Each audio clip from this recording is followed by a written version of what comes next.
बिस्मिल्लाहिर्रहमानिर्रहीम। अस्सलाम वालेकुम। क्या आप सही साथी तलाश करने की जदोजहद कर रहे हैं या अपनी शादी में चैलेंजेस का सामना कर रहे हैं?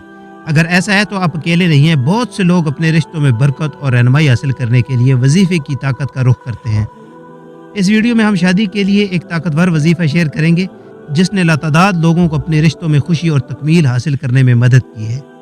चाहे आप सिंगल हैं और मोहब्बत की तलाश में हैं या पहले से शादीशुदा हैं और अपने रिश्ते को मजबूत करने की कोशिश कर रहे हैं, ये एक ताकतवर वजीफ़ा है जो आपकी ज़िंदगी में मुस्बित तब्दीली ला सकता है। लिहाजा अगर आप अपनी शादी में बरकतों और खुशियों को मदऊ करने के लिए तैयार हैं तो देखते रहें। वजीफ़ा कुरान की मखसूस आयात या जुमले की तिलावत करने या बरकत के असूल या किसी ख़ास मकसद के असूल के लिए खुदा से दुआएं करने का अमल है।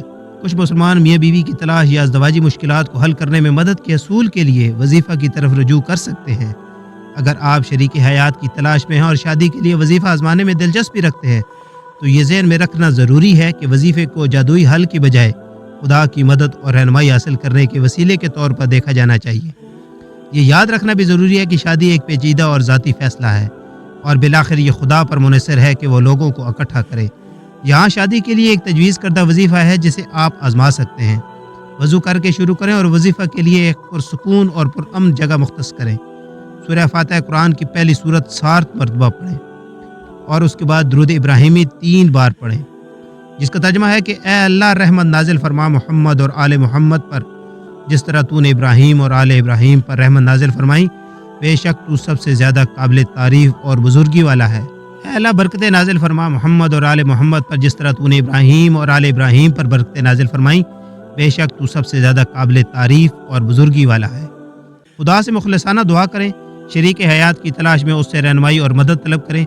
यह वजीफ़ा रोज़ाना करने की सिफारिश की जाती है, इसलिए इसको रोज़ाना की बुनियाद पर करें। तरजीहन हर रोज़ एक ही वक्त में किसी भी किस्म की दुआ या दुआ की तरह यह भी ज़रूरी है कि खलूस और खालिस नीयत हो और खुदा के मंसूबे और हिकमत पर भरोसा हो। अल्लाह पाक अमल की तौफीक अता फरमाए। आज की वीडियो आपको पसंद आई है तो इसको लाइक करें और दूसरों के साथ शेयर करें और ऐसी वीडियोज़ के लिए हमारे चैनल को सब्सक्राइब करें। मिलते हैं नेक्स्ट वीडियो में, तब तक के लिए अपना और अपने इर्द गिर्द के लोगों का बहुत सारा ख्याल रखें। अल्लाह हाफिज़।